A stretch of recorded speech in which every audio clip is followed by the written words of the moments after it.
Hello students, welcome to our tuition classes. आज हम deductions and relief में 80G देखने वाले हैं। इससे पहले मैंने आपको 80C एंड 80D करवाया है। आप मेरे जितने भी लेक्चर्स हैं उन सभी लेक्चर्स को सीक्वेंस में देखेंगे। लेक्चर 1, लेक्चर 2, लेक्चर 3 आगे पीछे करके नहीं देखेंगे, आपको समझ में नहीं आएंगे। सबसे पहले 80C में क्या होता है, तो C फॉर कंट्रीब्यूशन। कंट्रीब्यूशन में LIC, provident fund, tuition fees, ये सब आता है। ठीक है। 80D मेडिक्लेम के लिए होता है, D फॉर डॉक्टर्स। सो यहाँ पर हमें मेडिक्लेम के डिडक्शंस मिलते हैं। LIC डेथ बेनिफिट होता है और 80D मेडिक्लेम होता है कि ड्यूरिंग द लाइफ अगर कोई इंजरी हो रही है, कोई एक्सीडेंट हो रहा है तो वो कवर हो जाता है। And now 80G for donation. G करते हैं, G फॉर गॉड, और डोनेशन करते हैं हम वहाँ पर। और ये अप्रूव्ड डोनेशन होने चाहिए। ऐसे नहीं कि आपने कहीं भी रास्ते पे चलते हुए किसी को 25-50 का डोनेशन दे दिया, 100 रुपया दे दिया, वो डोनेशन नहीं होता। यहाँ पर G फॉर डोनेशन। सो कौन कौन सी डोनेशंस हैं, तो अब हम वो समझने वाले। An assessee is entitled under section 80G to claim deduction in respect of donation made to certain national funds। अब ये अलाउड नेशनल फंड्स होने चाहिए। टू द गवर्नमेंट और एनी लोकल अथॉरिटी। अब यहाँ पर कैसा है, 80G में आप गवर्नमेंट को दे सकते हो, इंडियन आर्मी को दे सकते हो, prime minister relief fund, chief minister relief fund, या किसी ट्रस्ट को दे सकते हो। से एग्जाम्पल शिरडी का साईं बाबा ट्रस्ट है, ठीक है, तो वहाँ पर आप डोनेशन दो। हाँ, ऐसे नहीं कि आपने मंदिर की पेटी में डाल दिया 50-100 रुपया, वो नहीं। आप चेक से डोनेशन दो, 5,000, 1,000, 500, 50,000, जितना भी अमाउंट हो, कोई मैक्सिमम लिमिट नहीं। आप वहाँ डोनेशन दो और उसका रिसिप्ट ले लो। ठीक है। सो जहाँ पर हम डोनेशन देते हैं तो उस डोनेशन का एक अमाउंट हमें डिडक्शन में मिलता है, और वो अमाउंट कितना होता है वो देखते हैं। और वो चैरिटेबल पर्पस के लिए होता है। आप शिरडी के साईं बाबा ट्रस्ट में दे सकते हो, अमृतसर में दे सकते हो, गोल्डन टेम्पल में, लेकिन रिसिप्ट होनी चाहिए आपके पास। Donation is given to an approved institution और funds. Donation in kind shall not be considered. Qualifying donation is restricted to 10% of adjusted total income of the assessee.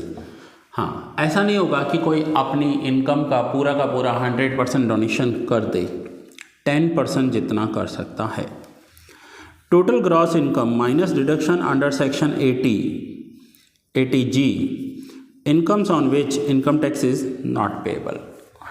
अब नोट लिखा हुआ है नीचे, क्या लिखा हुआ है, this limit of 10% is not applicable to certain donation. कुछ डोनेशंस के लिए ये एप्लीकेबल नहीं है। सो अब आ जाते हैं हम कौन कौन से डोनेशंस कर सकते हैं। उसकी ये पूरी लिस्ट है, बहुत लंबी चौड़ी लिस्ट है डोनेशंस में। कौन सी? National defence fund. Defence fund का मतलब होता है आप आर्मी, एयरफोर्स या नेवी, तीनों में से किसी को भी डोनेशन दे सकते हैं। That is called national defence fund. Defence means हमें कौन डिफेंस प्रोवाइड करता है, तो army, air force, navy. Then prime minister relief fund, prime minister earthquake relief fund, Africa fund, national foundation, approved educational institution और university of national. अब यहाँ पर educational institutions को भी आप डोनेशन दे सकते हो। जैसे गुजरात यूनिवर्सिटी को आप डोनेशन दो, आपसे ले लिया जाएगा, गुजरात यूनिवर्सिटी ले सकती है। ठीक है। डोनेशन टू एनी जिला साक्षरता समिति।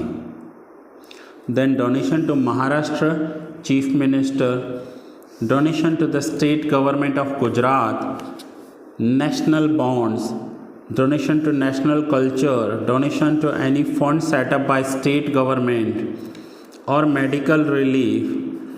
बहुत सारे डोनेशन हैं, central welfare, donation to Andhra Pradesh chief minister, donation देखिए बहुत सारे chief ministers, trust, Swachh Bharat Kosh, national children funds, clean Ganga funds, Ganga को क्लीन करने के लिए बहुत सारा पैसा चाहिए, that is clean Ganga fund.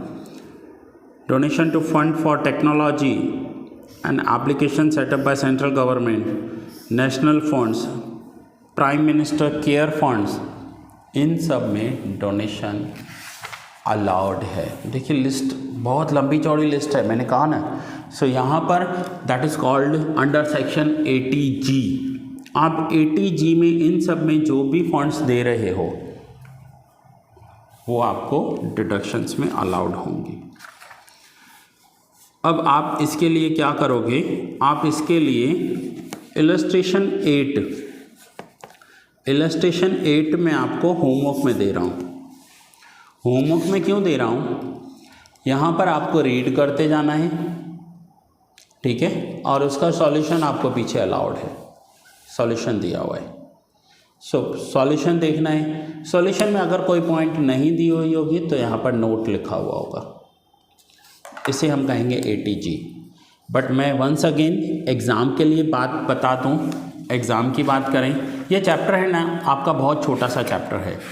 आप देखिए कितने टोटल 9 सम्स हैं प्रैक्टिकल, यहाँ से प्रैक्टिकल स्टार्ट हो रहे हैं और टोटल 9 सम्स हैं, बहुत छोटा सा चैप्टर है ये देखिए। बट मैं यहाँ पर एक सबसे बेस्ट पॉइंट बताने जा रहा हूँ अभी। सबसे बेस्ट क्या है, सबसे इम्पॉर्टेंट है अंडर सेक्शन 80C। ये एग्ज़ाम में आता ही है, हमेशा आता है, हर बार आता है। मैं यहाँ पर हाईलाइट कर देता हूँ इसे, ये लास्ट में मैं बता रहा हूँ। जिन स्टूडेंट्स ने सारे लेक्चर्स देखे होंगे वही इस बात को समझ पाएंगे। Under section 80C LIC, provident fund, tuition fees, ये सब 80C में कवर होता है। रूल याद रखना है, मैक्सिमम लिमिट 1,50,000 होगी इन्वेस्टमेंट और 1,50,000 विच एवर इज लोअर, ये आपको याद रखना है 80C में। बस सबसे इम्पॉर्टेंट है 80C आप करके जाओगे। और बाकी अगर आपको एक्स्ट्रा प्रैक्टिस के लिए करना है तो ये प्रैक्टिकल सम्स भी हैं, जिसमें मैंने फर्स्ट तो आपको करवाया ही है, सेकंड आप कर लीजिएगा। और देखिए कुछ सम्स में ना आपको टैबुलर फॉर्म दिया हुआ होगा और कुछ में ऐसे आपको दिया होगा। सेकंड बहुत इजी है, मीन्स यूँ कह सकते हैं कि आपको टोटल ही करते जाना है। देखो अपना कंट्रीब्यूशन है, प्रोविडेंट फंड है, SBI का सिर्फ याद रखना 5 साल का है तो लेना है, नहीं हो तो नहीं लेना है। देखिए मैं आपको बता ही देता हूँ, करवा ही देता हूँ, कौन कौन से पॉइंट्स आएंगे वो टिक ही करवा देता हूँ ताकि ये सम आपका हो जाए, जल्दी से हो जाएगा। यहीं पर ही हम करेंगे, ज़्यादा टाइम वेस्ट नहीं करेंगे, आपके पास भी नहीं है ज़्यादा टाइम। चलिए, own contribution to provident fund allowed है 18,000, अंडर सेक्शन 80C की बात कर रहा हूँ, ठीक है। पब्लिक प्रोविडेंट फंड 80,000 अलाउड है। Investment under master equity plan 14,000 allowed है। नेशनल सेविंग सर्टिफिकेट 20,000 अलाउड है। Amount deposited in 5 years SBI ये भी अलाउड है। 5 साल का हो तो अलाउड है, 5 साल से कम है तो अलाउड नहीं है। Deposit made in post office saving bank account, post office की सेविंग अकाउंट में डिपॉजिट किया है वो अलाउड नहीं है, देखिए मैंने चौकड़ी कर दिया इधर। इन्वेस्टमेंट इन किसान विकास पत्र अलाउड नहीं है। एंड LIC सेल्फ 6,000 अलाउड है। अब आपको इन सब का टोटल करना है, तो टोटल कर लेते हैं, चलिए। टोटल हुआ 18,000 प्लस 80,000, 14,000, 20,000, 25,000 एंड 6,000। टोटल हुआ 1,63,000। तो यहाँ पर देखिए लिखा हुआ है अंडर सेक्शन 80C का टोटल हुआ 1,60,000, बट इनको 150 ही डिडक्ट मिलेगा, 150 ही डिडक्ट मिलेगा। क्वालिफाइंग अमाउंट और 150 विच एवर इज लोअर। मैं यहाँ पर कुछ एग्जाम्पल दे देता हूँ, देखिए ठीक है, मैं यहाँ पर लिख देता हूँ क्वालिफाइंग अमाउंट सबसे पहले, ताकि आपका ये पॉइंट भी अच्छे से क्लियर हो जाए। क्वालिफाइंग अमाउंट, और यहाँ पर मैक्सिमम लिमिट कितना है 150। अब क्वालिफाइंग अमाउंट इस सम की बात करें तो 160 था और मैक्सिमम 150 अलाउड है, तो इन दोनों में से लोअर वैल्यू क्या होगी, तो 150। इन्हें डिडक्शन कितना मिलेगा 150 का, ठीक है। अब सपोज करो क्वालिफाइंग अमाउंट 140 है, तो 140, लेकिन मैक्सिमम लिमिट है 150, सो 140 और 150 दोनों में से लोअर अमाउंट कौन सा है, तो 140 अलाउड होगा। हो रहा है क्लियर। क्वालिफाइंग अमाउंट है 50,000, मैक्सिमम 150, दोनों में से लोअर अमाउंट क्या है 50, तो 50 अलाउड होगा। क्वालिफाइंग अमाउंट कर दिया 2,50,000, मैक्सिमम लिमिट है 150, सो 150 250, लोअर अमाउंट कौन सा है 150, सो 150 अलाउड है। अब क्लियर हुआ आपका अच्छे से।